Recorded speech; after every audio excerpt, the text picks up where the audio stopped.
Só vamos dar início à aula de hoje, então, tá? Aqui a gente chega no um dos últimos tópicos aí da parte dos circuitos magnéticos, certo? Antes de entrar aí em ondas eletromagnéticas, entrar em equações de Maxwell. Esse aqui já é um conteúdo que também vocês vão ver com mais profundidade em conversão, mas como está na ementa aí no plano de ensino, a gente vai introduzir aqui em eletromagnetismo, mas já é um conteúdo aí que vai ter mais aprofundamento em conversão eletromecânica 1. Até eu peguei os slides lá da vez que eu dei conversão, que eu ministrei conversão.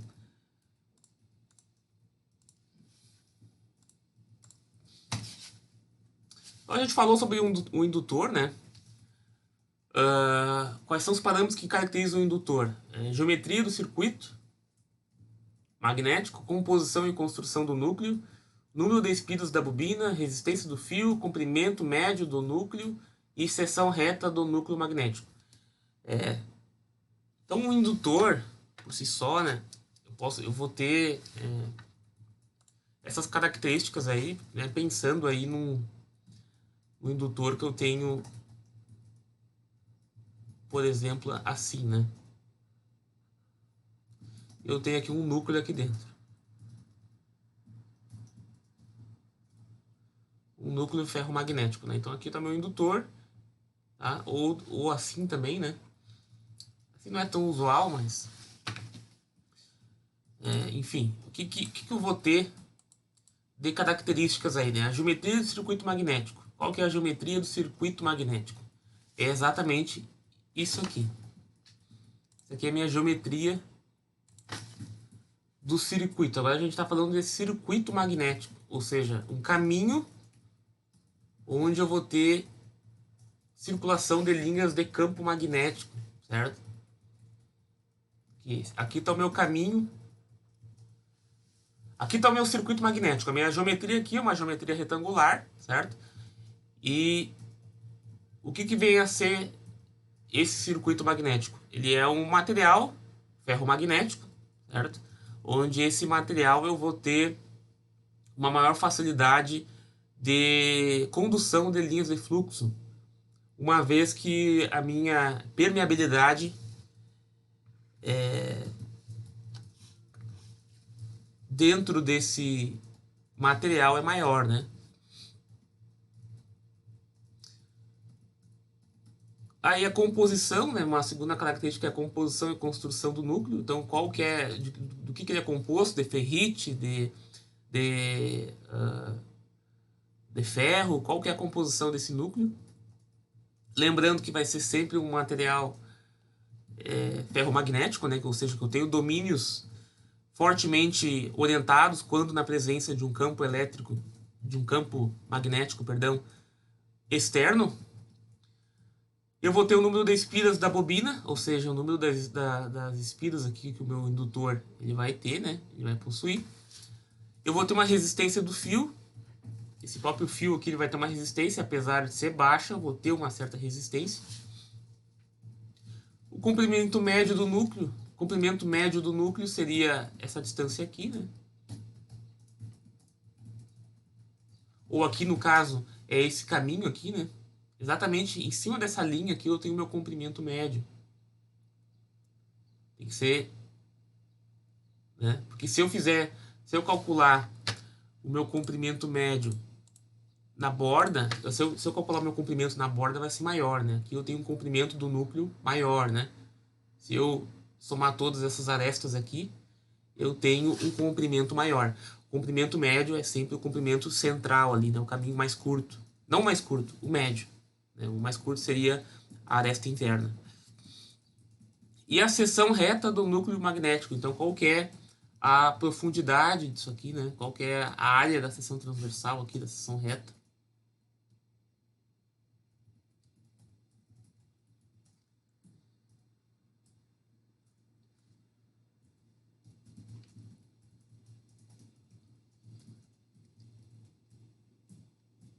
certo? Então isso aqui também vai ser um parâmetro bem importante.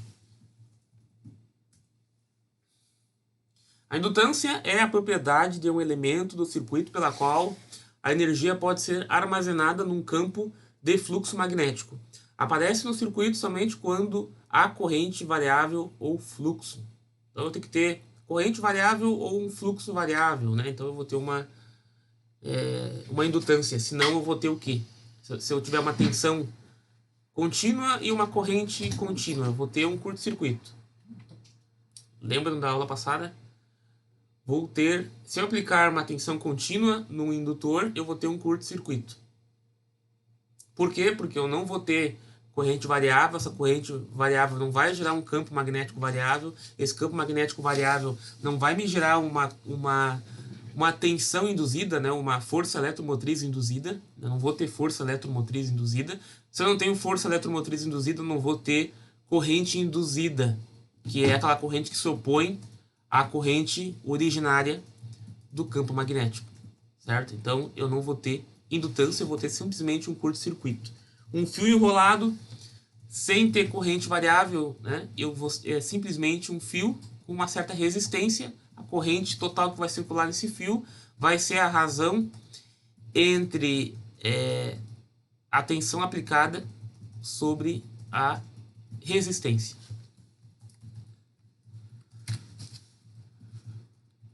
Então aqui mais algumas equações, né, sobre fluxo, né? Que eu tenho fluxo. Então sempre que uma corrente percorre a bobina, será estabelecido um fluxo magnético concatenado, né, resultante da soma do fluxo produzido pelo conjunto de todas as bobinas do enrolamento. Então eu vou ter que o meu fluxo concatenado, o meu lambda, vai ser o somatório de todo o φ que atravessa cada espira dessa bobina. Então, meu lambda, ou meu fluxo concatenado, vai ser igual ao número de espiras vezes o fluxo. E o fluxo é igual a BA, né? Que é meu campo magnético, densidade de campo. Não, desculpa. O B é intensidade de campo, né? Meu campo magnético vezes a minha área. Assim como o E, meu campo elétrico, né? Meu campo magnético. Lá no meu fluxo elétrico, lá da lei de Gauss, é EA, né? E aqui o meu fluxo magnético é BA. E a tensão do indutor? Tensão do indutor, ela vai ser LDI dt. Então a minha tensão no indutor depende da derivada da corrente, né? Então aqui eu já tenho uma noção de que eu preciso ter variação de corrente para mim poder ter uma tensão no indutor. Do contrário, eu vou ter o quê? Vou ter um curto, então a minha tensão ali vai ser zero. Se eu não tenho derivada da corrente, ou seja, se eu não tenho variação de corrente, isso aqui vai ser igual a zero, né? Se isso aqui é igual a zero, a minha tensão no indutor é zero.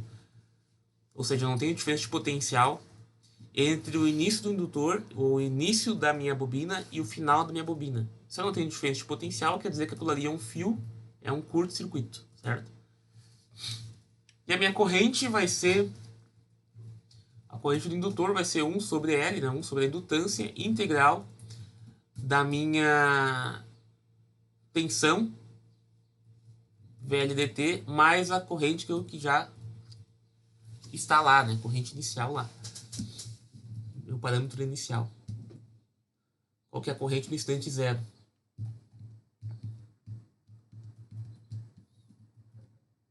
A energia do indutor, então é só eu integro o V e o I, né? Faço uma integral VI em relação ao tempo.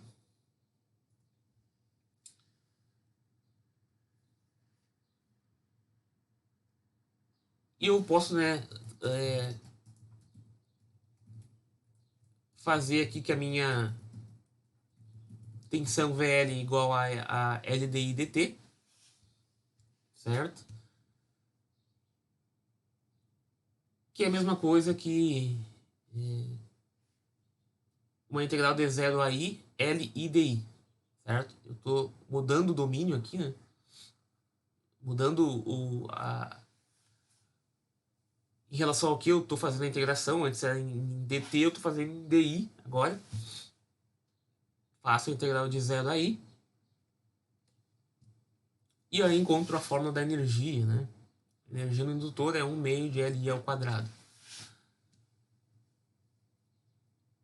E a partir da minha fórmula aí da tensão, que é igual a L di dt, eu posso chegar nessa conclusão, né?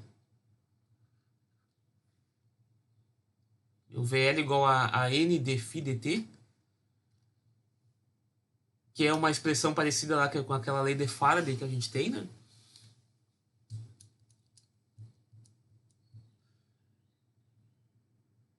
E disso aqui eu posso vir, né? Posso chegar fazendo alguns rearranjos aqui. Aqui eu tenho a minha indutância igual a N dφ di, né? A variação da minha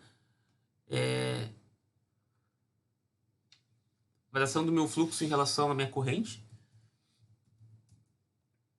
Eu sei também que a minha indutância é igual a fluxo concatenado dividido pela corrente.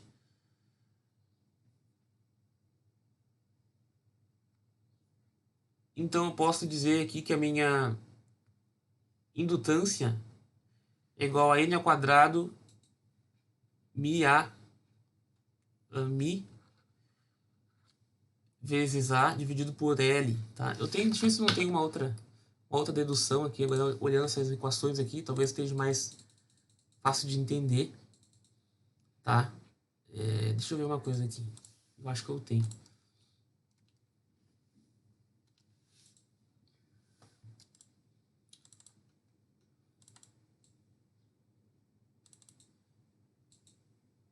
Onde é que eu tenho aqui? Indutância mútua.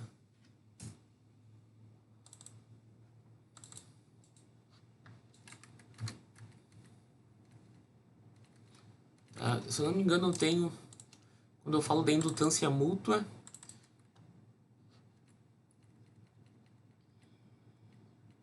eu tenho uma dedução um pouco mais completa, mais fácil de entender.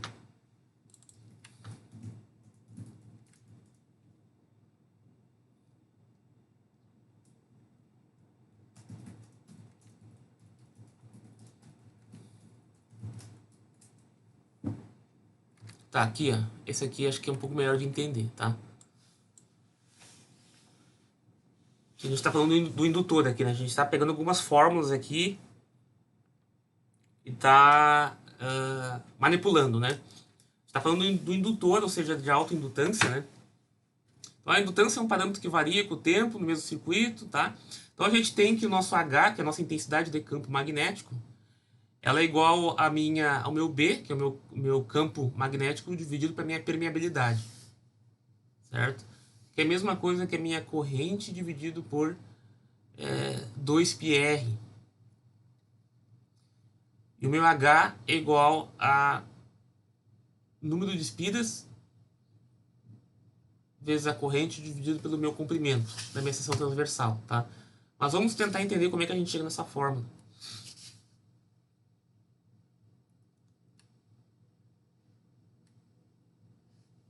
Então, pela equação circuitada Ampère, a gente viu que a indutância de uma solenoide longo ou de um toroide enrolado por N espiras é dado por L igual a N ao quadrado mi A sobre L.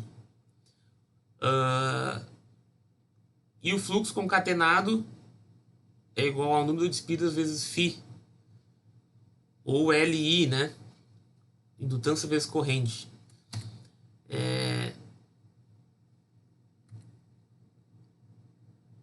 Aqui que eu quero chegar.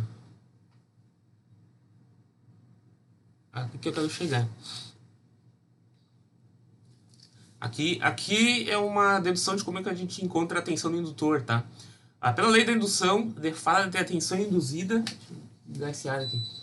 A tensão induzida E de T, que aparece entre os terminais de um enrolamento solenoidal com N espiras de área A constante, é determinada por a tensão induzida é igual a N dφ dt, né? Pela lei de Faraday. Então eu posso dizer que o meu φ é igual ao meu BA, né? Só que agora eu tenho o meu φ aqui que ele é variante no tempo, certo? Meu φ varia no tempo. E eu vou ter, então, que a minha tensão no indutor vai ser igual a NA dφ dt. Onde para um solenoide longo ou toroide, meu B é igual a μ NI sobre L. Então eu substituo o meu B aqui nessa fórmula, né? Da minha fórmula da minha tensão. Eu fico com μ N ao quadrado, né? Tudo que é constante eu posso, né, tirar da derivada, né? Então, μ NI ao quadrado sobre L, aí o A, DI dt. Então, o único termo aqui do B que vai continuar na derivada é a minha corrente, né? Então, eu chego nisso aqui. Podemos observar que o termo que multiplica a derivada temporal da corrente I dt na equação acima é a expressão para a indutância do solenoide, aqui considerada fixa.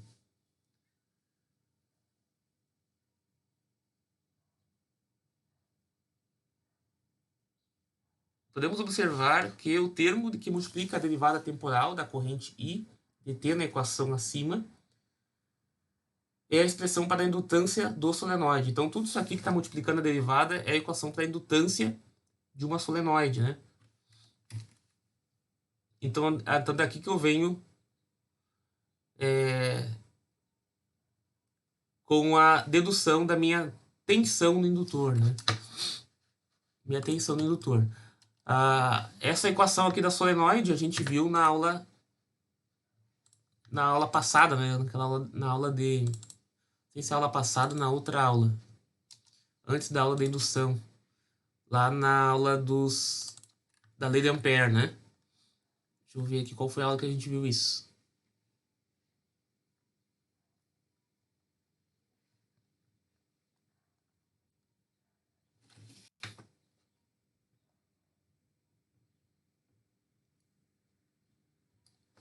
Acho que é antes ainda. Aula 10. Na aula 10 a gente viu isso.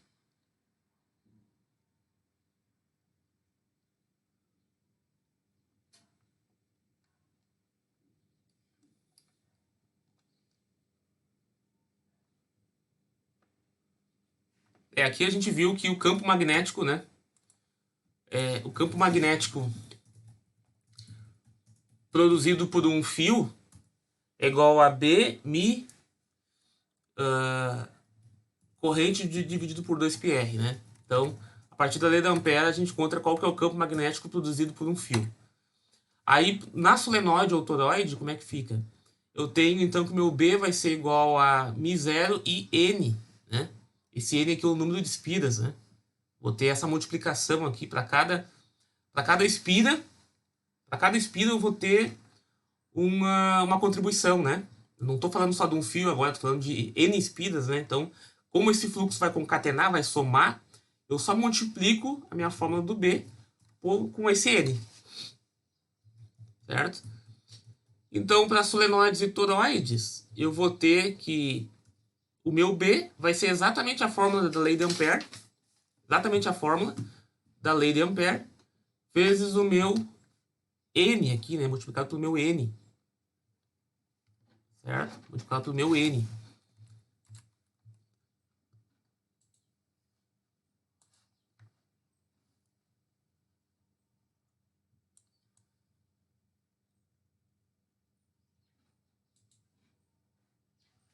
Certo?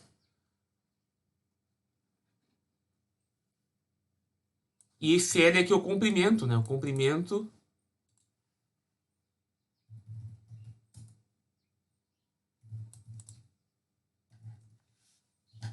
esse L aqui é o meu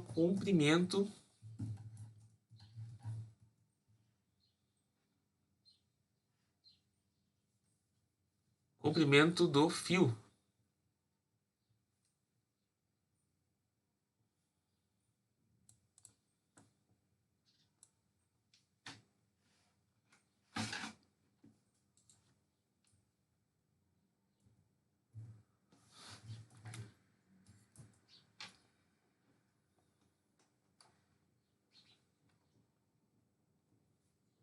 Eu tenho...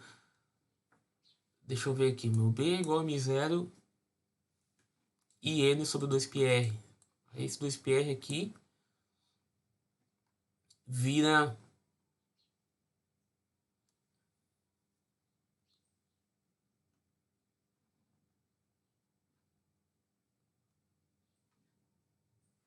Ah, tá, mas aqui é um detalhe, né?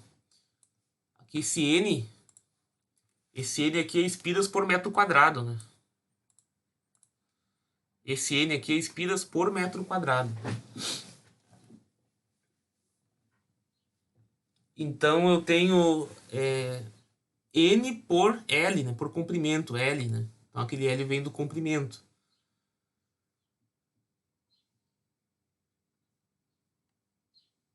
Não é simplesmente esse N aqui é um N pequeno, né? E aqui ele já coloca um N maior.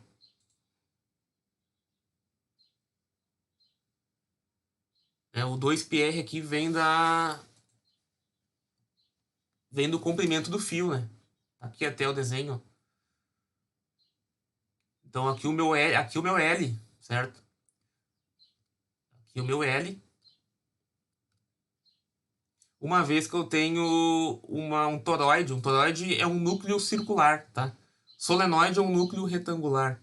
Então aqui eu vou ter o comprimento circular vai ser 2πr, né? Vai ser o perímetro. Vai ser o comprimento médio, né? Então a partir dessa fórmula aqui, né? Aqui embaixo vocês consideram um L, certo? Aqui embaixo vocês considerem um L. Eu tenho exatamente isso aqui. O L aqui embaixo, que é o meu comprimento médio.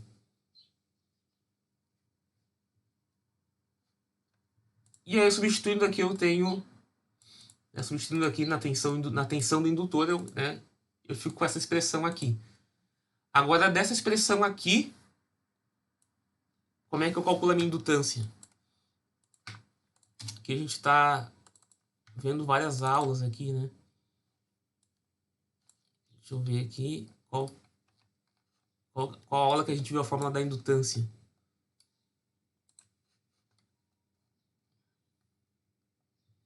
Acho que foi na aula da indutância mesmo, foi na aula passada, né? Aula 12.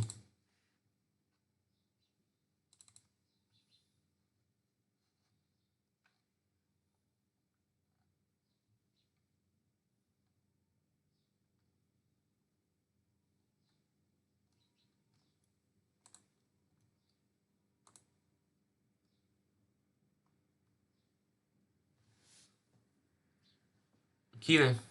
Na aula passada, né? Professor, Oi? o Cristiano colocou uma dúvida no chat ali.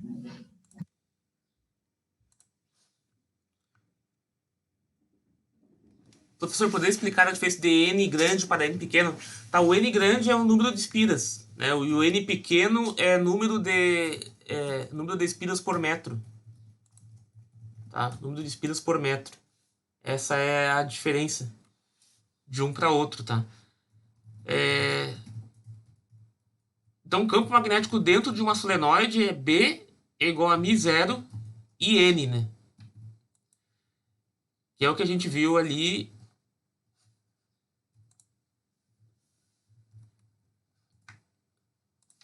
Que é o que a gente viu aqui, né?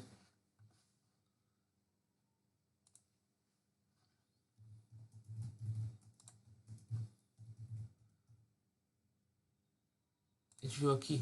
Deixa eu ver.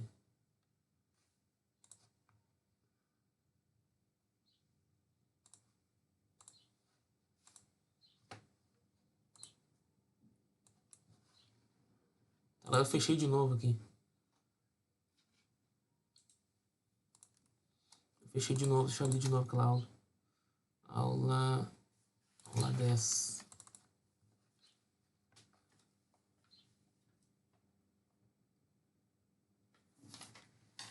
Tá, aqui. Tá, beleza. Aqui. Tá, então a gente viu que o campo magnético dentro de uma solenoide é igual a B0, B que é o campo magnético vezes o meu μ0 e N, esse N pequeno aqui, tá? O N pequeno é espiras por metro, certo? Tá aqui, né? Na aula, na aula 10. Na aula 10. Né? B igual a μ0 e N. Esse é o meu campo numa solenoide ou toroide, onde esse N é igual a espiras por metro. Tá? Espiras por metro. Então, o fluxo concatenado no solenoide, comprimento L, vai ser igual a Nφ, né? Vai ser número de espiras vezes o meu fluxo. Que é igual a NL, né? NL. Meu número de espiras aqui vai ser o número de espiras por metro vezes L, né? Que é a mesma coisa. Vezes o meu BA. O meu BA aqui é o meu fluxo B. Que vai ser igual, então, a NL μ0 e N. Aí agora ele pegou e esse B aqui, esse B aqui, ele substituiu por isso aqui.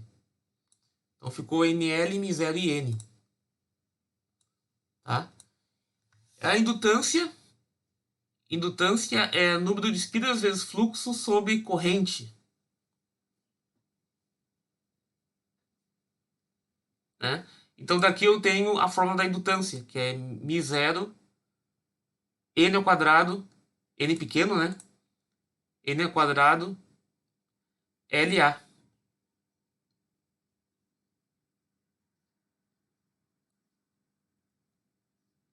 Tá? Aqui ele só pegou essa equação aqui e colocou aqui. Tá? E juntou os dois N's. Esse N ele juntou com esse N aqui. Então eu fiquei aqui com essa equação aqui.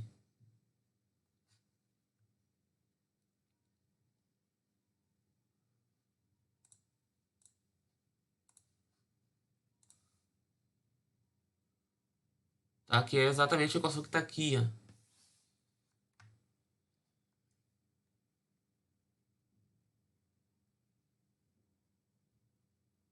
Né?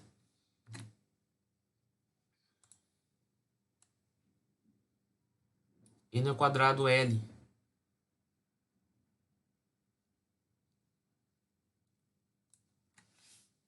Então minha indutância por metro é igual a indutância é igual a μ0 N ao quadrado. Aqui ele tirou o L aqui, mas aqui não é ao quadrado, tá? Isso aqui é... Isso aqui não é ao quadrado, justamente porque... Deixa eu ver aqui.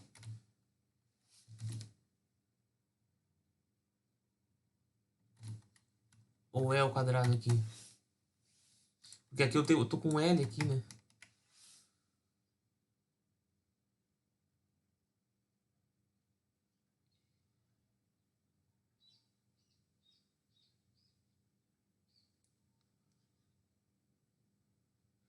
μ0 N ao quadrado L. Esse L aqui que tá me confundindo agora.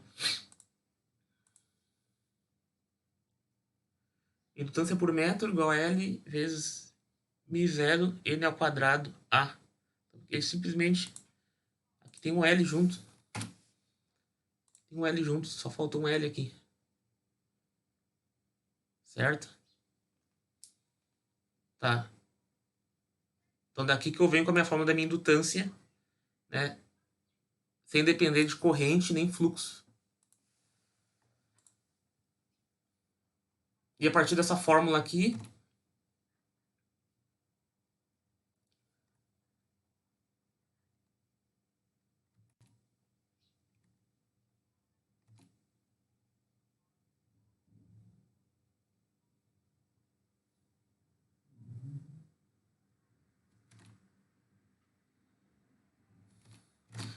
tá. Então ele pegou isso aqui que é o L e multiplicou aqui, né? E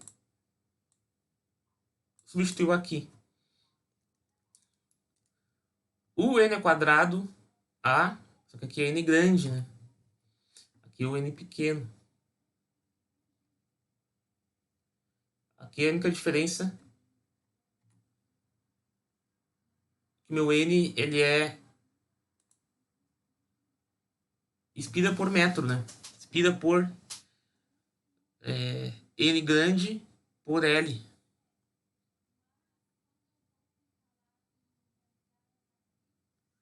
Aí, isso aqui, tá, entendi agora.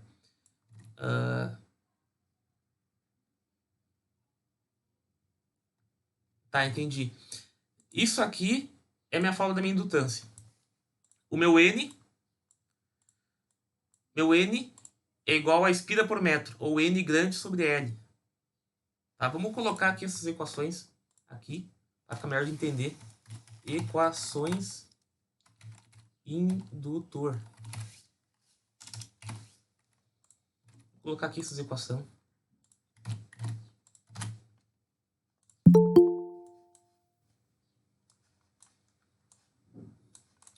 Tá.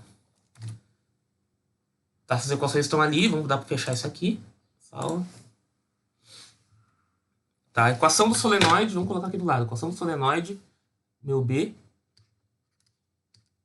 é igual a μ0 vezes IN, certo? IN minúsculo. Onde N é espiras, onde N é igual a N grande sobre L. Que é L aqui. Que é L. Tá?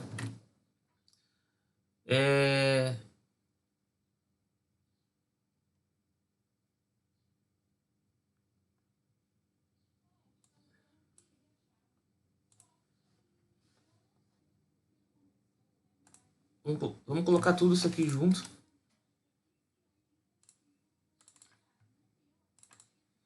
eu ver uma coisa aqui. Qual aqui é essa aula de autoindutância? Autoindutância e indutância mútua. Aula 5. Acho que é aula 5, né? Isso.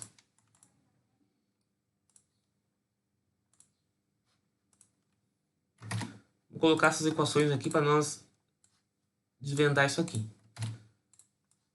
Para saber de onde é que vem essa fórmula da indutância. Da tensão do indutor, no caso. Tá aqui. Tá, então como é que ele deduziu a fórmula do indutor, né? Ele pegou essa fórmula aqui, né, da tensão induzida numa espida, que é igual a N dφ dt, e abriu isso aqui. Abriu isso aqui, abriu o φ, aí ficou com NA dB dt, né? Como a área ela é constante, a única coisa que vai entrar na minha derivada vai ser o meu B. NA dB dt. Aí ele disse que como a fórmula da toroide,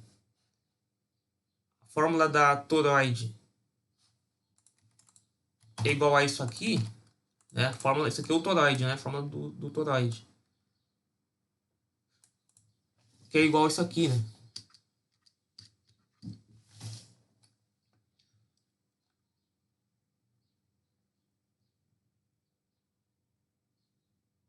B igual a...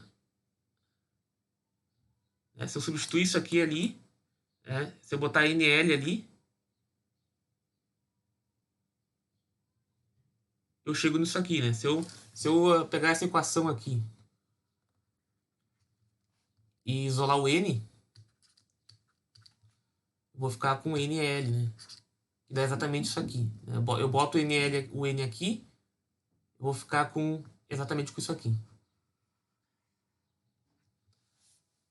Então, como a fórmula do B para toroide é isso aqui, né? É isso aqui, que é igual a isso aqui também. Eu posso pegar esse cara aqui e colocar aqui. Como eu peguei, substituí o meu B, substituí o meu B, esse B aqui, eu substituí esse B aqui, né? Na derivada. Então, a única coisa que vai entrar na derivada, que vai ficar dentro da derivada, é a minha corrente, que varia com o tempo. O resto é tudo constante, né? Tudo isso aqui é constante. Então, isso aqui vai cair fora. Vai ficar para fora. Então vai ficar o mi para fora. O n ao quadrado. N aqui com n lá. N ao quadrado. O a já está aqui.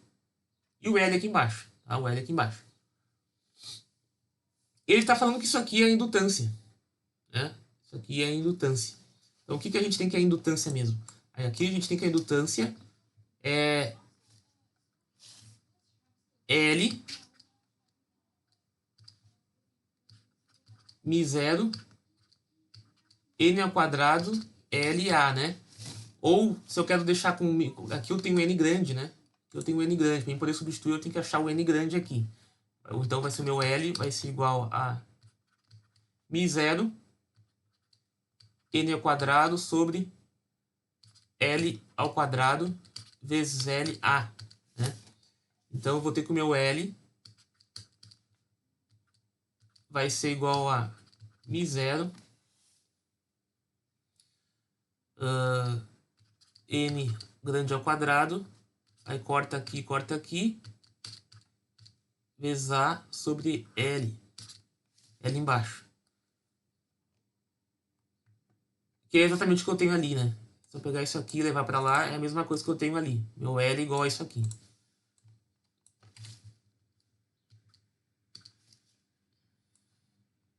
Tá, o meu L.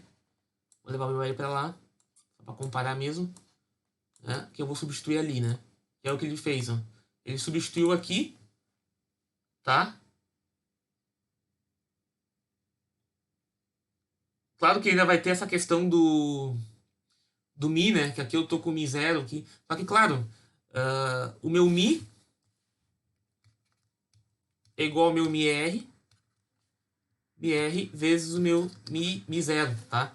Então, no ar, eu vou ter que o meu Mi R igual a 1, né? Então, eu tenho que Mi igual a Mi zero. Vai depender do tipo de material, né? Tem essa questão aqui também. Mas aí a fórmula é igual, né? Onde tem Mi zero, vocês podem colocar aqui Mi, né? Aqui. Esse B aqui, ó. Essa divergência das fórmulas aqui é que uma tá mais genérica e a outra não. A outra tá mais específica, tá? Mas todas... Essa fórmula aqui do B, por exemplo, que a gente iniciou. Essa fórmula aqui do B, né? Que a gente iniciou aqui, ó. Claro, né? Que se eu estiver falando... Se eu estiver querendo saber o campo dentro de um material específico, né? Aí eu com certeza vou ter que fazer com que essa fórmula aqui seja B igual a Mi, né? Mi e N, tá? Então, só não confundo nas deduções aqui, que numa está Mi zero, outra está Mi, mas tenho em mente que assim, ó, vai dependendo do material, tá? Se eu estiver falando do ar, o meu Mi R, ele é 1. Então, eu tenho essa igualdade aqui. Se eu estou falando de campo magnético no ar, que se propaga no ar, né? Aí eu vou ter somente Mi zero. Mas se eu estou falando de um campo magnético que vai estar dentro de um material, aí eu vou ter que, de repente, considerar também a permeabilidade daquele material ali, tá? Mas aí isso aí entra em todas as equações, não só numa, tá? Eu acho que talvez essa seria alguma dúvida que vocês pudessem ter. Então aqui a gente conseguiu juntar, até eu vou ter que melhorar isso aí nos slides, tá? Eu quero colocar uma dedução do indutor, né? Tudo no mesmo slide, né? Ficou uma coisa na aula 10, uma outra coisa na aula 11. Ficou um pouco... fugiu um pouco, né? Então, daqui que vem a fórmula do indutor, né? Da tensão do indutor vem disso aqui. Né? Vem da lei de Faraday, né? Que toda a tensão induzida no indutor é igual a N dφ dt. Certo? Esse meu φ, eu abro ele em BA. Né? O φ igual ao campo magnético vezes a área, que ele atravessa. E aí esse meu B aqui, eu abro e coloco B igual a μNIL. Alguém falou alguma coisa aí? Não, né? Tá, aqui não. É que eu acho que eu ouvi um barulho aqui, acho que era do WhatsApp. Né, eu peguei essa fórmula aqui é a fórmula da solenoide, da toroide, né? Essa fórmula aqui. Aí aqui eu já estou especificando a tensão do indutor, né? O indutor como sendo um toroide ou uma solenoide, tá? E aí eu coloquei essa equação aqui dentro, então a única derivada vai ficar em cima da minha corrente, né? O resto todos os termos são constantes. Meu μ é constante, meu n é constante, meu l é constante. Aí eu colocando tudo aqui dentro, eu chego nessa equação aqui, nessa expressão. Chegando nessa expressão aqui, eu já sei que o meu L é igual a μ0 n ao quadrado vezes A dividido por L. Como é que eu sei? Eu sei dessa dedução aqui. Né? Dessa dedução aqui a gente chegou nessa equação. Né? Só tem essa questão aí que eu até tinha passado batido nas aulas passadas, que o N pequeno, o N grande que ele coloca ali, é que depende do livro, né? Umas deduções eu peguei de um livro, outras do outro livro. Aí um vai carregando o N pequeno, o outro vai né, carregando o N grande, né? Faz as deduções em cima do N grande. E a diferença é que o N pequeno é igual né, o N é igual a N grande dividido pelo comprimento, tá? O comprimento da solenoide. Certo? E aí a gente chega na fórmula aqui da tensão no indutor, tá? Essa expressão aqui a gente não tinha encontrado em aula ainda.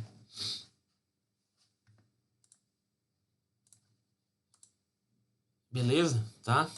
Fechou. Agora, a aula de hoje. A gente volta aqui. Então, daqui que vem, daqui a gente acha essa expressão aqui, né? Que a gente estava falando agora, né? Essa expressão aqui, que o L é igual a n ao quadrado, vem disso aqui, tá?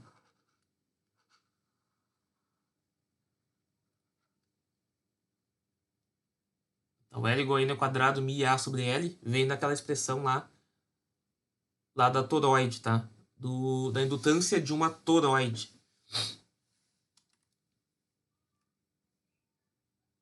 Acho que era isso aqui, né? Ele fez um caminho, ele percorreu um caminho mais complicado aqui, né? Do que a dedução que a gente fez lá. Tanto da tensão do indutor, quanto da indutância. Aqui ficou bem minimizado, tá? Aqui é um slide que eu peguei de conversão, aí aí eu só coloquei as equações aqui, não fiz passo a passo, tá? Mas acho que deu para entender a partir daqui, né? Tá? Tanto a indutância quanto a tensão do indutor. Aqui é a indutância, né? Isso aqui que é a indutância. Que eu substituo aqui, né? E encontro a tensão do indutor. Demorou, mas chegamos lá. Opa, acho que ele entrou aí. Achei que alguém tinha entrado. Beleza. Tá. Com essas equações aí, a gente vai entrar agora na parte de circuitos magnéticos. Então, problemas envolvendo dispositivos magnéticos são fundamentalmente problemas de campo, porque dizem respeito a grandezas como φ e b, que ocupam o espaço tridimensional. Então, na maior parte das vezes, eu vou ter que todo o meu circuito magnético vai estar preenchido por materiais ferromagnéticos, exceto por pequenos espaços aí, né, regiões onde eu vou ter um entreferro, né? Esse nome aqui dado a uma região onde eu não tenho um caminho fechado, é dito entreferro.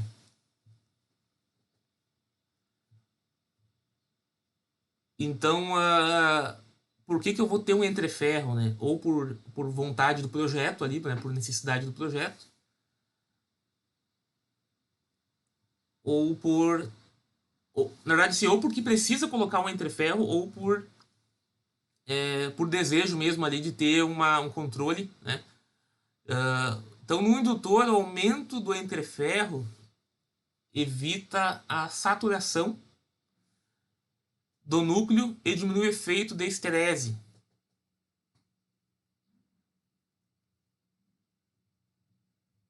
tá? A gente vai ver um pouquinho aí por quê. Ele evita a saturação do núcleo e evita também e diminui o efeito da esterese magnética. Tá? O que é a esterese magnética? Ela é a dificuldade de eu inverter o campo dentro do material. Quando eu tenho um entreferro, eu consigo reduzir esse efeito de esterese. Tá? Eu preciso botar menos energia para inverter esse campo dentro do material, dentro desse núcleo. Acho que alguém está entrando aí, né? Agora sim, Daito. Acho que foi, né? Tá. Foi.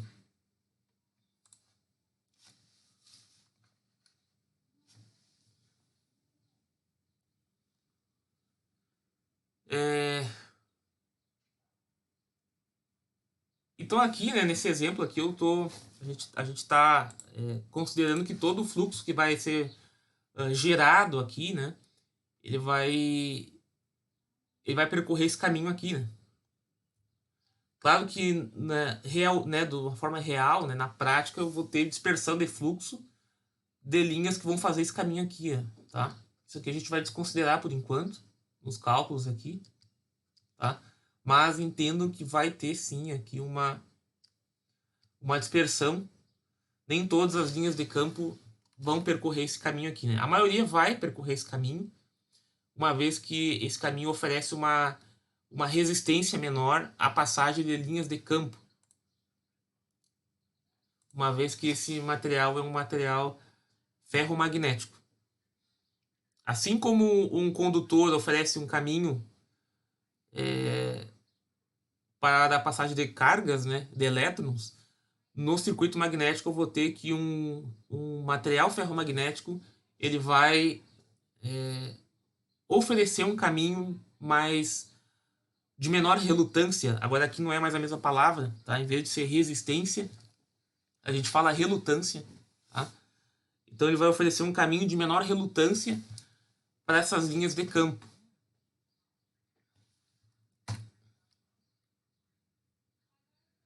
Aqui mais algumas equações, né?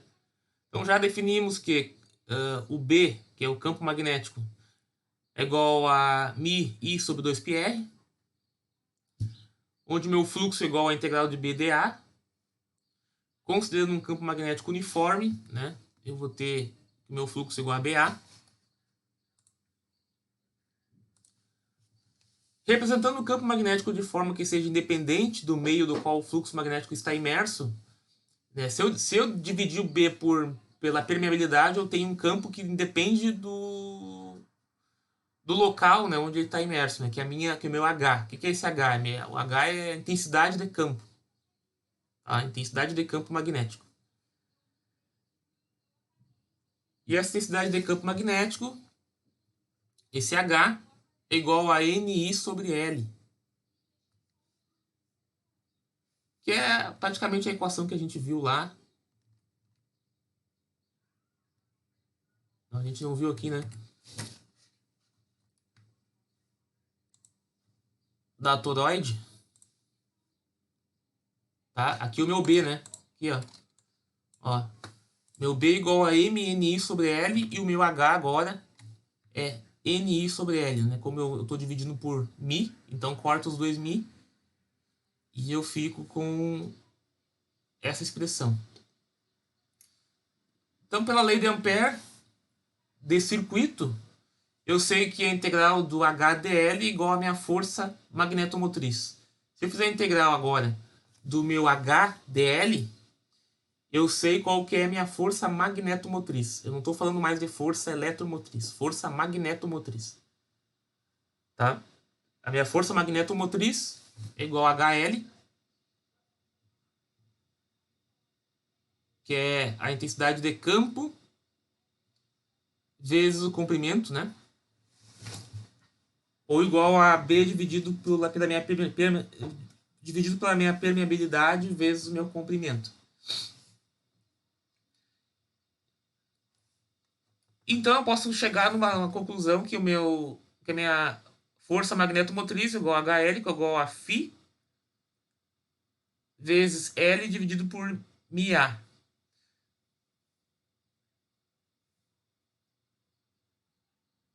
Então, disso aqui, né?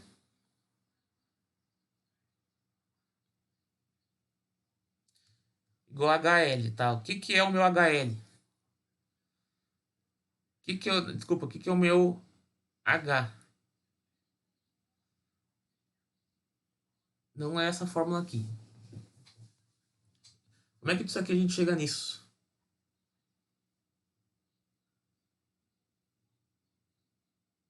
Ele tá...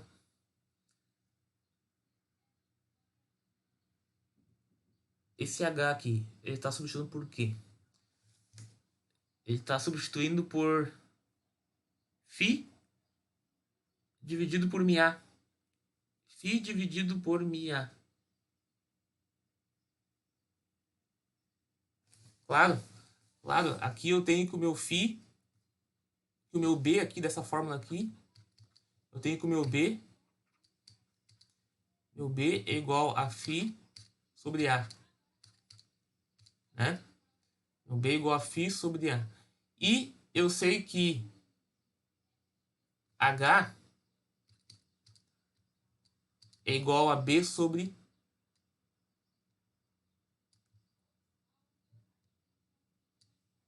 μ, né? B sobre μ. Então, eu pego, substituo isso aqui. Meu H é igual a B sobre μ. E o meu B é Φ sobre A. Então, eu fico com essa equação aqui.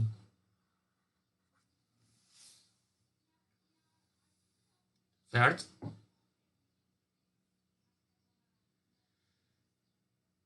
E a minha relutância, né? Que é essa letra aqui, minha relutância, vai ser exatamente essa parte aqui. Isso aqui vai ser minha relutância. E eu tenho aqui uma expressão agora ômica, a lei de Ohm para circuito magnético, né? Que a minha força magnetomotriz é igual a Φ, que seria o meu assim, o meu comparativo da corrente, né? Agora, em vez de falar corrente, eu estou falando meu Φ, que é meu fluxo, vezes a minha relutância. Onde na lei de Ohm eu tenho resistência. Então aí a gente chega na equação da força magnetomotriz igual a Φ sobre Φ vezes relutância. Então aqui eu tenho um circuito elétrico, né? Circuito elétrico eu vou ter uma força eletromotriz. Eu tenho uma força eletromotriz. Essa força eletromotriz, ela se relaciona com a corrente e resistência dessa forma aqui, né? Onde eu tenho que a minha resistência, né? Posso encontrar uma equação válida em relação à minha resistividade, né? Igual a ρL sobre A.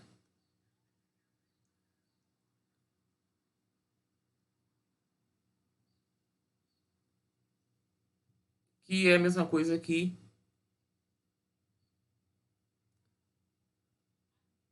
L sobre sigma A.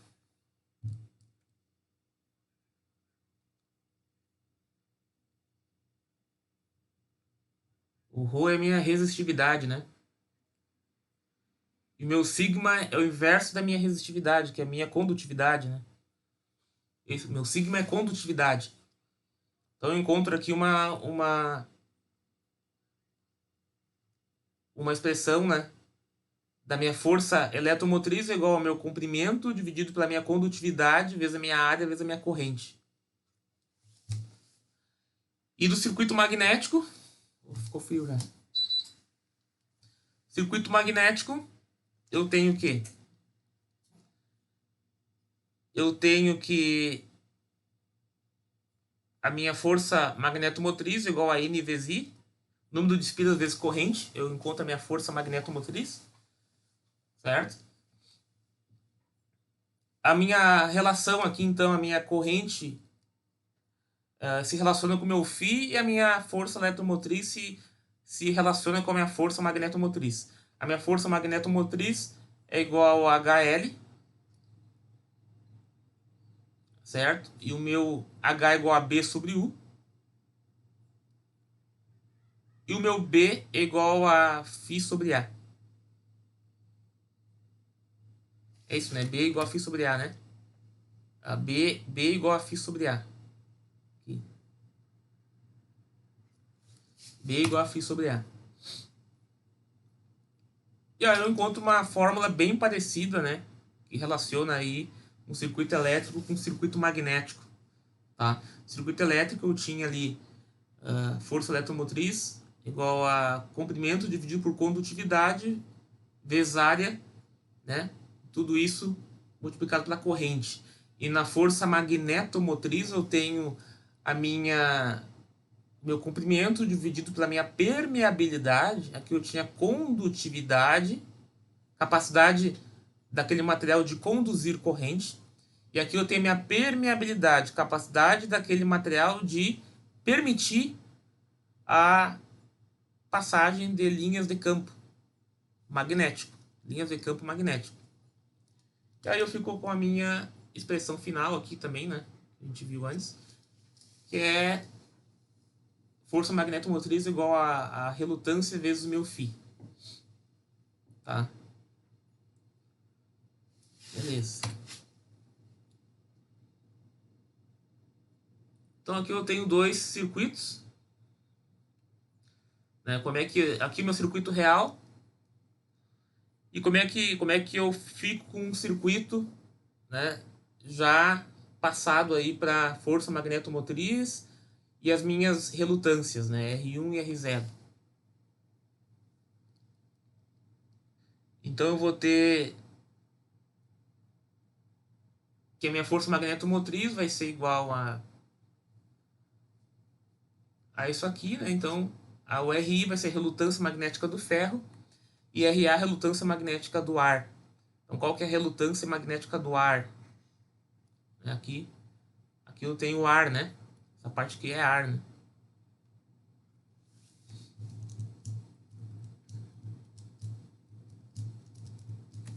Certo?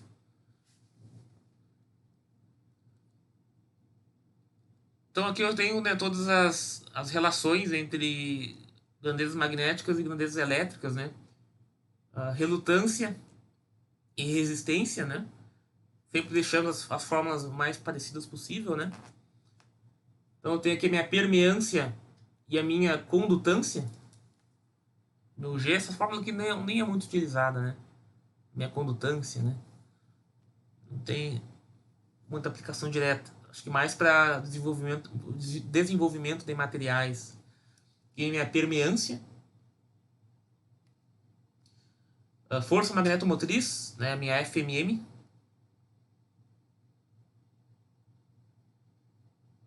Aí também a força magnetomotriz é minha FMM igual a F vezes NI. Ou igual a F vezes a relutância vezes o meu φ, né? E aqui eu tenho que a minha força eletromotriz, a minha FEM, ela é igual a V vezes RI, né? Não tenho muitas fórmulas aqui, eu posso também tentar encontrar uma relação com potência, mas não tem como comparar, né? Não existe uma fórmula de potência assim relacionada na grandeza magnética. O meu fluxo magnético seria então a minha corrente elétrica, e a minha permeabilidade ela se relaciona com a minha condutividade. Certo? Então, pode-se afirmar que em uma bifurcação a soma dos fluxos magnéticos é zero. É zero. Analogamente à lei de Kirchhoff para circuitos elétricos. Então, eu tenho uma ideia muito parecida com circuitos. Todo o fluxo que entra e sai, a somatória tem que ser igual a zero. Então, o meu φ1 aqui, né, meu fluxo 1, é igual ao fluxo que vai para a direita mais o fluxo que vai para a esquerda, né?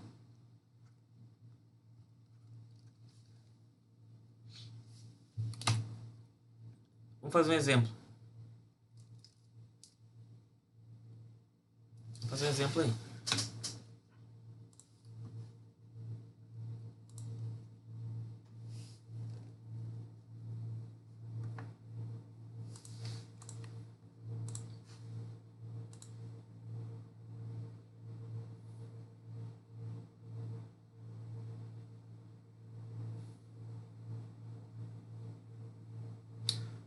Onde é que tá a resolução desse exemplo aí? Deixa eu ver aqui.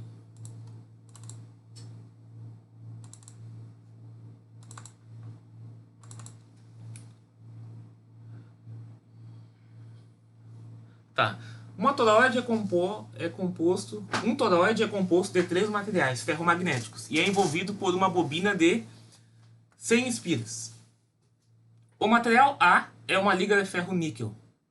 Então aqui vocês não estão vendo direito, acho, né? Mas vamos aumentar isso aqui. Tá, eu tenho o material A aqui, ó.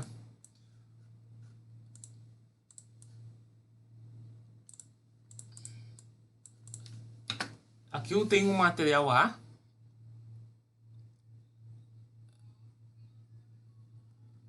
Aqui, né? Esse aqui é o material A. Aqui eu tenho o material B.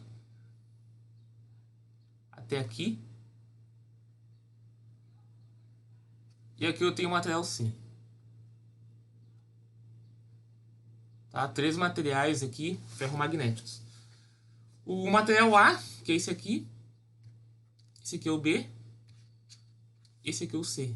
Tá muito pequenininha a letra ali.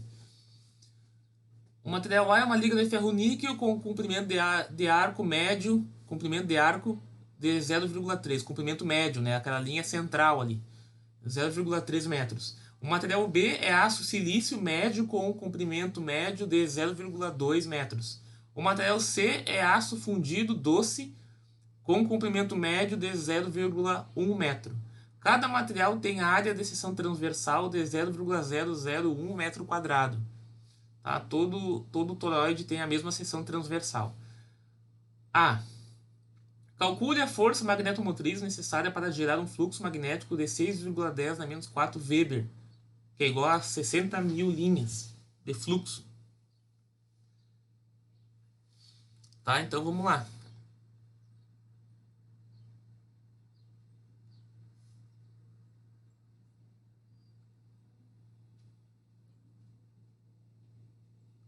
Acho que aqui está faltando uma tabela, né? É que a gente vai saber o material aqui. Qual que é o...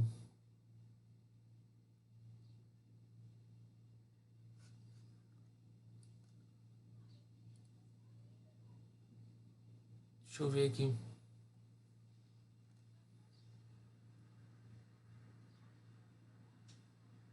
Vamos ver. Então a minha... Como é que vai ser isso aqui, né? Como é que a gente vai... Vamos fazer essa letra aqui.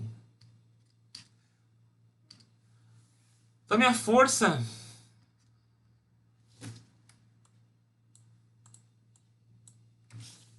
Letra A. Minha força magnetomotriz total aqui é igual a FA mais FB mais FC, tá? Então, pela fórmula aqui, né, eu tenho que a minha força magnetomotriz é igual a HL, tá? Vejam que aqui eu tenho... O que é o meu circuito aqui, né? Meu circuito é esse aqui, né? Vamos fazer ele um circuito magnético. Eu tenho o meu F aqui, né? Aí eu vou ter aqui um RA, um RB, um RC, que vai depender do tipo de material, né? Do tipo de material. Então aqui eu tenho que o meu R, minha relutância RA, aqui eu tenho a minha relutância RB e aqui eu tenho a minha relutância RC, né? Minha relutância RC. Vou botar aqui embaixo. Minha relutância RC. Então aqui eu tenho que a minha força magnetomotriz total vai ser igual a FA mais FB mais FC. Ou seja, aqui é muito parecido com um circuito elétrico, né? Então a minha tensão da fonte vai ser as tensões aplicadas em cada resistência, as quedas de tensão em cima de cada resistência, ou seja, cada relutância. Da mesma forma, a minha força magnetomotriz vai ser a força magnetomotriz aplicada a cada relutância. O somatório disso vai ser a minha força magnetomotriz total. Certo? Então eu posso dizer que a minha... Vamos reduzir um pouco isso aqui. Será que eu consigo agora?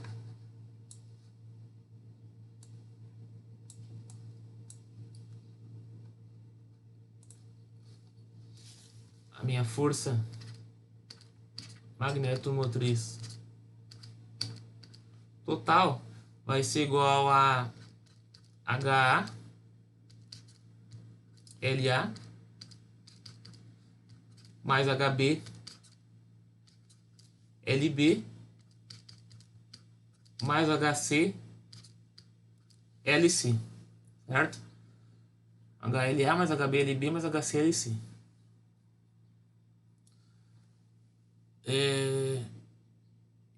Eu acho que tá faltando aqui uma tabela, tá? Deixa eu ver onde que tá essa tabela aí. Tenho quase certeza que tá faltando uma tabela aí.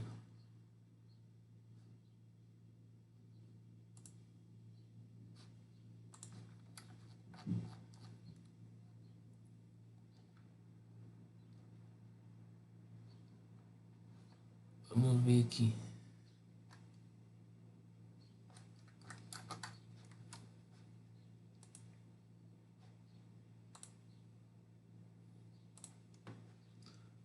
Aula.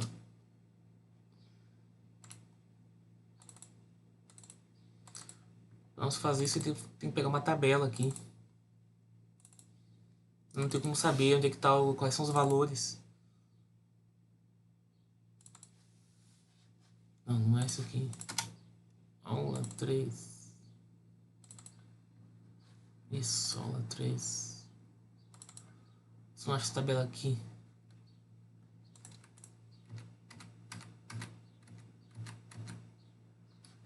Essa tabela aqui.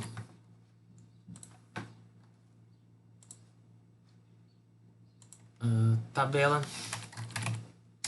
BH.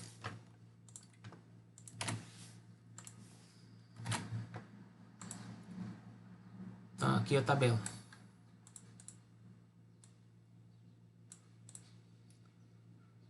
Tá, agora como é que a gente vai só descobrir?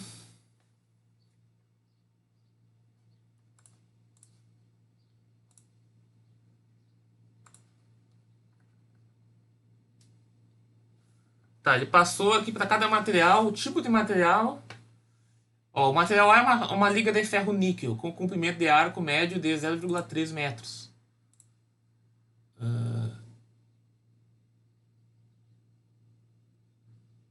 Densidade de fluxo magnético com intensidade do campo. Como é que ele calculou isso aí? Eu preciso ter um fluxo de 60, né? Fluxo magnético de 60 mil linhas, ou 6 vezes 10 na menos 4 Weber.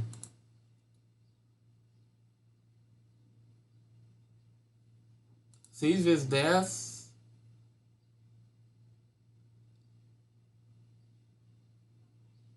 Seis vezes 10 na 4. 6 na 4. 60 mil. Nem tem 60 mil aqui. Deixa eu ver aqui.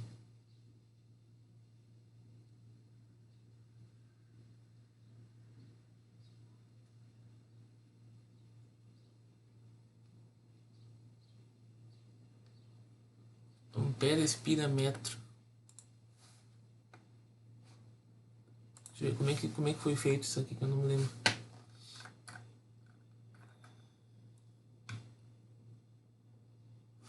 HA.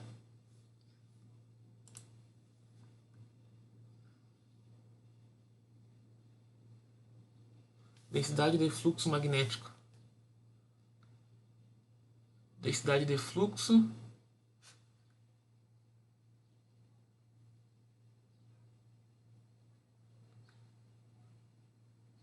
Ah, tá, aqui, ó, seguinte.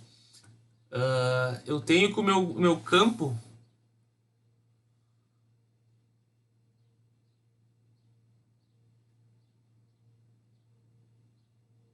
O meu BA... Deixa eu ver aqui, o meu BA vai ser igual...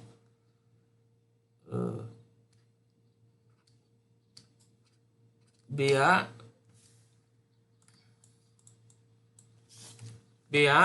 é igual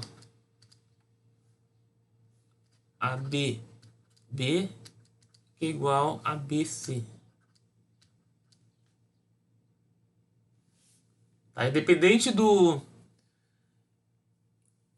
material, eu quero ter um fluxo magnético, né, de 60,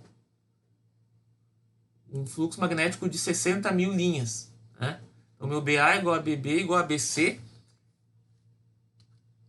que é igual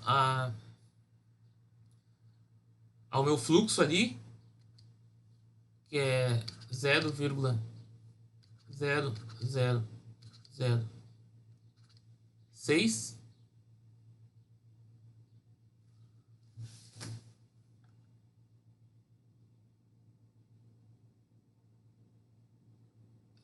Que é 6 vezes 10 na menos 4, né? 6 vezes 10 na menos 4 é 0,006 Weber dividido por a minha área. Qual que é a minha área aqui? 0,001 metro quadrado, né? Então tem uma área de 0,001 metro quadrado. Então, quanto é que dá isso aí? Vai dar 0,6, né?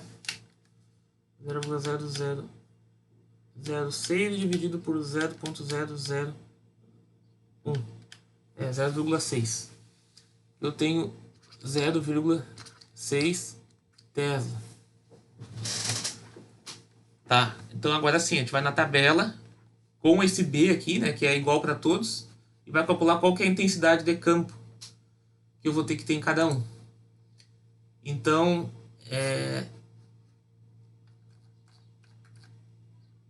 quais são agora os materiais? O primeiro, o A é uma liga de ferro-níquel.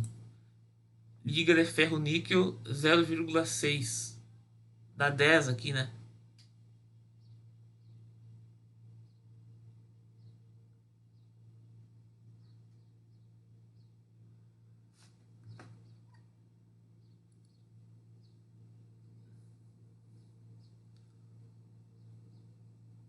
Não, pera aí.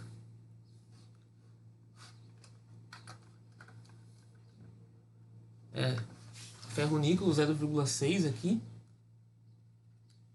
dá intensidade de campo magnético igual a 10, né? Se eu pegar, dá exatamente em cima aqui, né? Dá 10. Então, meu HA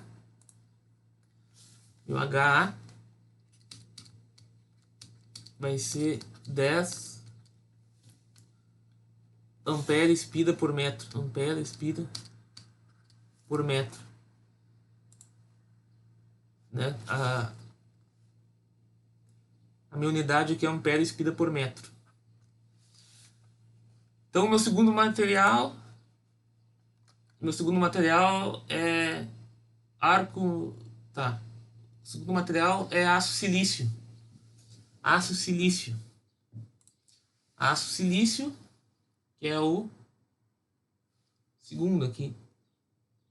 Então, eu vou ver aqui. Aproximadamente 77 aqui, né? No exemplo tá 77, ele botou. HB igual a 77 ampere espida por metro. Foi o que ele colocou aqui. 77 mais ou menos. Aqui, né? E o terceiro é aço fundido doce com LC de 0,1. O material C é aço fundido doce. Aço fundido doce. Aço fundido doce é o terceiro aqui. Então vai ser aqui.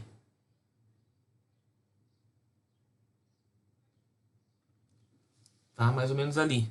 Aqui ele colocou, no exemplo, ele colocou 320. Mais ou menos isso. Então HC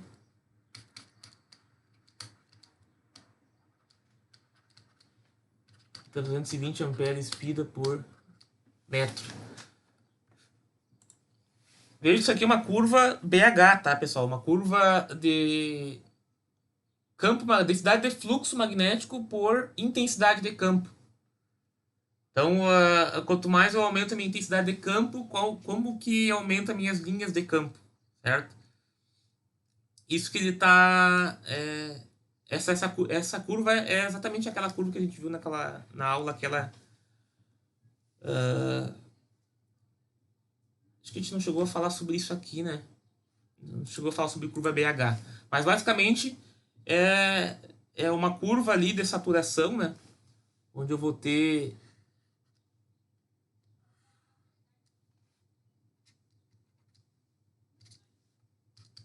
A gente não chegou a falar sobre isso aqui? Curva BH? Em aula?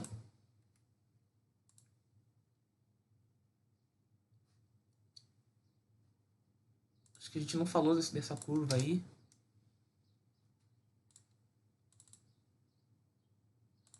Deixa eu ver aqui se a gente não falou mesmo. Nenhuma aula a gente falou sobre isso. Nem a aula de campos magnéticos lá. Campo magnético. Não falou de curva BH aqui.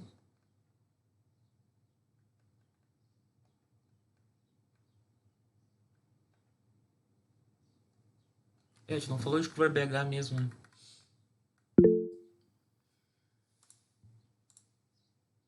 Acho que não, né? A gente não falou de curva BH.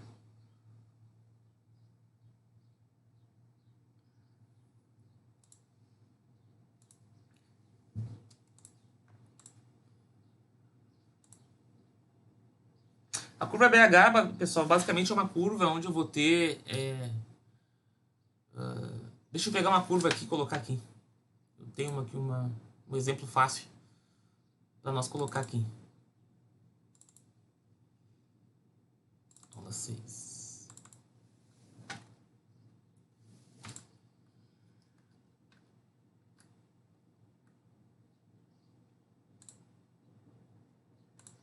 Aqui, ó. Isso aqui é uma curva BH.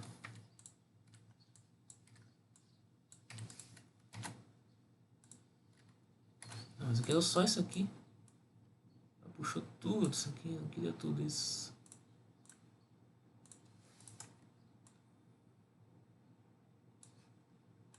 Vou pegar de um slide aqui mesmo.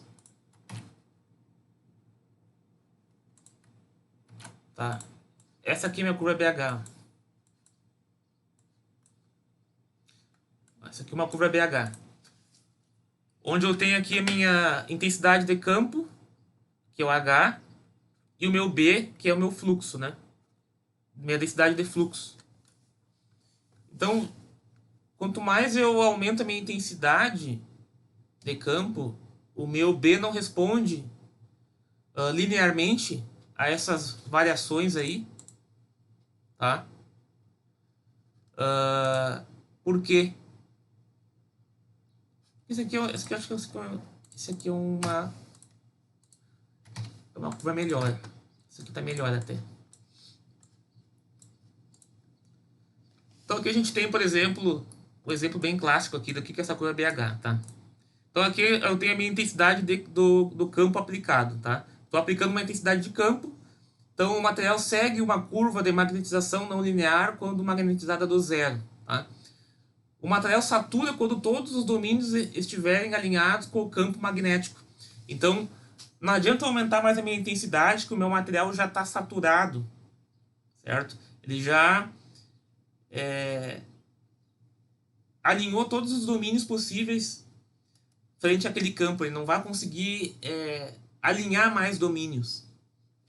Então, eu chego num ponto de saturação aqui. Tá? Aqui é o meu H e aqui é o meu B. Então, essa aqui é uma curva BH, tá? É muito conhecida essa curva aqui para projeto de transformadores, tá? Justamente por uns detalhes aqui, né? Então, quando eu estou intensificando o meu H, né, minha intensidade de campo, que é independente do meio, né, eu vou ter uma resposta não linear dos meus domínios que vão se alinhando, ou seja, do meu aumento do meu campo magnético, da minha magnetização do material. Então, quando eu chego nesse ponto aqui, né? Se eu quiser desmagnetizar esse cara agora, não adianta eu simplesmente colocar zero a minha intensidade aqui, né? Uma vez que eu vou ter que esse material ele vai reter essa magnetização. Os materiais ferromagnéticos, eles tendem a reter aquela magnetização, a ter um magnetismo residual, certo? Então eu vou colocar para zero a minha intensidade de campo aqui e eu vou manter aqui uma magnetização residual. Então, mesmo com campo nulo, o material ferromagnético retém magnetização, né? E essa propriedade é útil em dispositivos de memória, tá? Então, em alguns casos, é interessante eu ter essa magnetização residual. Em outros casos, não. O campo magnético é revertido e intensificado para levar o material a magnetização zero novamente. Então, para bem poder zerar essa magnetização, eu tenho que aplicar um campo magnético contrário, tá? Então, essa curva aqui, ela apresenta a característica de magnetização e desmagnetização do material, certo? Então, fazer esse ensaio dessas curvas é importante para nós poder entender aí qual que é a relação entre a minha intensidade de campo H e o meu campo magnético B, certo? Isso aqui vocês vão ter mais aprofundamento aí em conversão, mas é interessante você já ter o conceito desse fenômeno aí. Basicamente é um ensaio onde eu aumento a minha intensidade de campo e vejo como que o meu B aumenta em relação à minha intensidade, tá? E aqui então a gente tem três curvas aí, referentes quatro curvas, referentes a 4 materiais ferromagnéticos diferentes. Ou seja, são materiais que conseguem alinhar seus domínios magnéticos quando na presença de um campo elétrico, de um campo magnético externo, tá? E podem ver que na medida que eu vou aumentando essa intensidade de campo, mais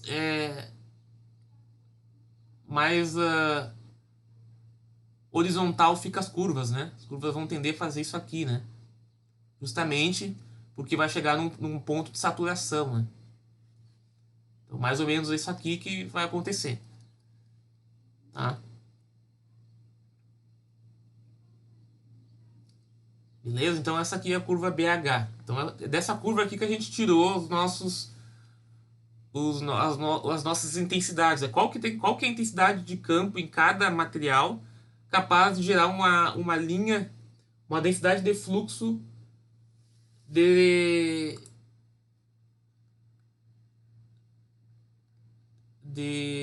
6 vezes 10 na menos 4 Weber, né? Então eu preciso ter um fluxo magnético de 6,10 na menos 4 Weber. Dependente do material, tem que ter esse fluxo aí. Qual que vai ser a intensidade em cada material? Qual vai ser a intensidade das linhas em cada material? Certo? É isso que ele está perguntando. Então, no material A eu vou ter que ter 10 ampere-espira, no material B eu vou ter que ter 77 ampere-espira, e no material C eu vou ter que ter 320. Vejam que depende do tipo de material que eu tenho.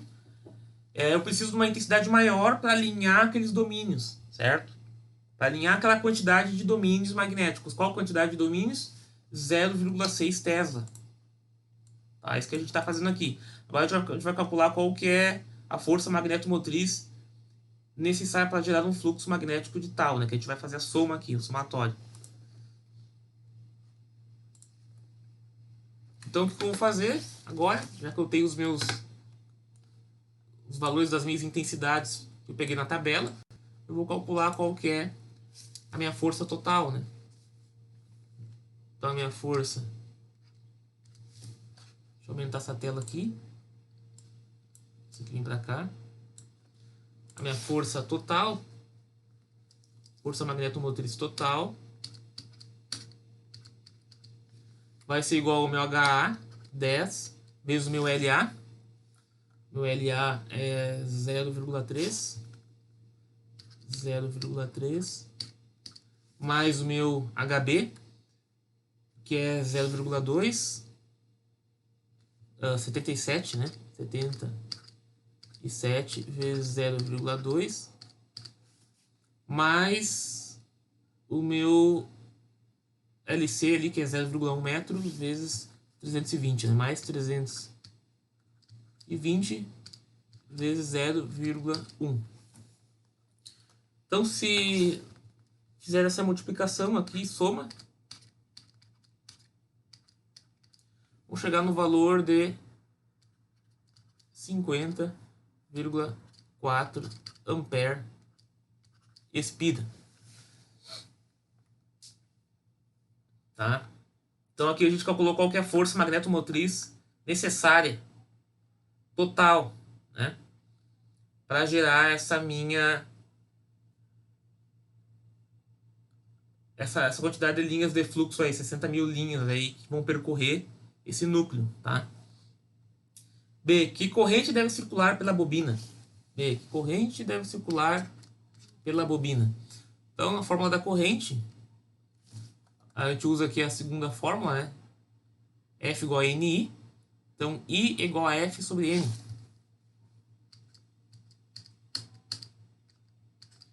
Igual a F sobre N. Igual a 50,04 ampere espira dividido por 100 espiras, que é igual a 0,504 amperes. Tá? E a C, calcule a permeabilidade relativa e a relutância do material A. A permeabilidade relativa do material A. Como é que a gente pode calcular? Então, a permeabilidade do A é igual a BA, sobre HA, né? Uma vez que o meu H, minha intensidade, é o B dividido pela permeabilidade. Então, eu consigo saber qual que é minha permeabilidade do material A. O meu BA é igual a 0,6, como a gente já viu, dividido por o meu HA, que é 10 amperes espira. Que eu vou encontrar aqui 0,06 metros. Não é metros aqui. Não é metros aqui. Aqui eu tenho Weber aqui, né? O Tesla aqui. 0,6 Tesla. Ampere espira por metro aqui, né? Ampere espira por metro. Ampere espira por metro. Então aqui vai dar Tesla metro por ampere espira. Tesla metro por ampere espira. Então meu Mi relativo, MR relativo, vai ser igual a MA sobre Mi0, né? Igual a 0,06 dividido por 4π vezes 10 na menos 7. Que vai ser igual... Tem a minha HP aqui está sem bateria. Mas vocês devem encontrar aí 47,75 vezes 10 na 3. Tá?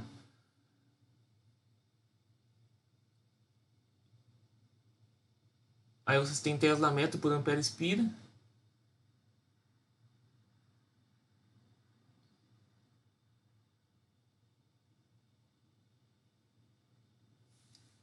E o RA aqui vai ser igual... Aqui com o meu RA. Minha relutância, que é a letra C. Calcule a probabilidade relativa à relutância. Tá? Relutância. Como é que eu vou calcular a relutância? Relutância... Qual que é a forma da relutância agora?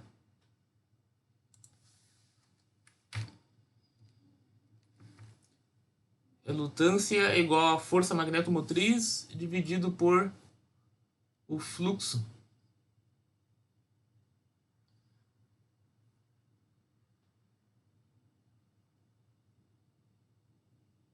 Força magnetomotriz.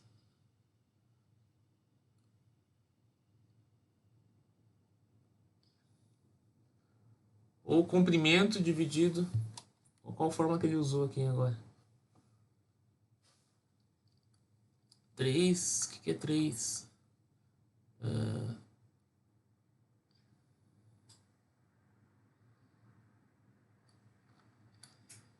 Se vezes menos 4. Fluxo, tá? O fluxo magnético eu tenho, tá? O fluxo eu tenho, a força total eu tenho também. Então é só fazer...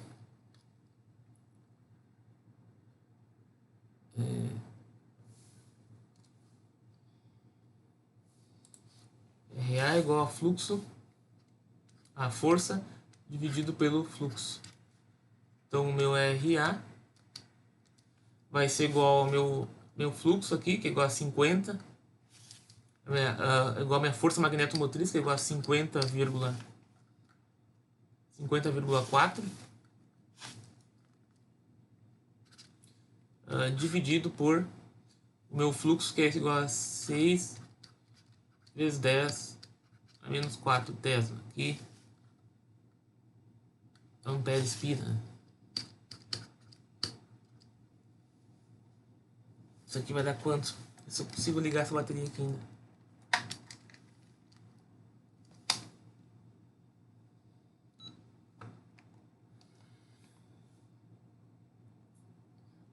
Igual a 50,4. Ah, não, mas aqui eu tenho que calcular em cima da minha força magnetomotriz em A, né? Força magnetomotriz em A. Que é igual a FA aqui, né? O fluxo é total, né? Mas a força magnetomotriz não é a total aqui. Força magnetomotriz em cima do A, né? Tem uma força magnetomotriz aplicada a cada material. Então vai ser 10,0,3, vai ser 3 aqui, né? Vai ser 3.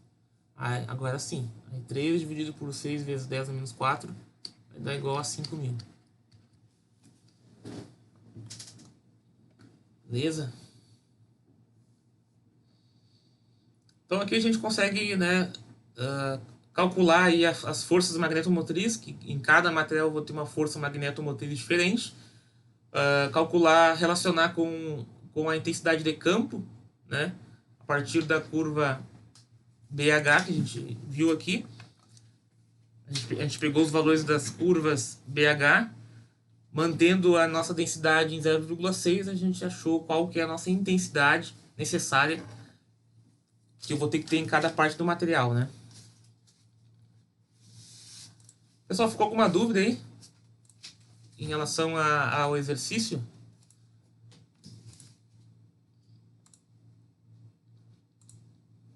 De que tá aqui a aula? Acho que era só isso aí mesmo.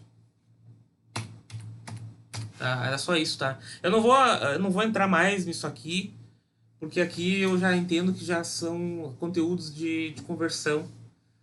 Então eu vou dar um trabalho aí dessa parte aí de magnéticos, né? Mas não aprofundando muito em circuitos. Mas é interessante você já ter esse conteúdo inicial, essa abordagem inicial aí, tá? Não sei de qual ponto o professor em conversão vai partir. Então é interessante você já ter esse conhecimento aí. Tá na ementa aqui de eletromag, mas eu sei que tá na ementa de conversão também. Pessoal, alguma dúvida? Deu para entender aí a aula? O exercício?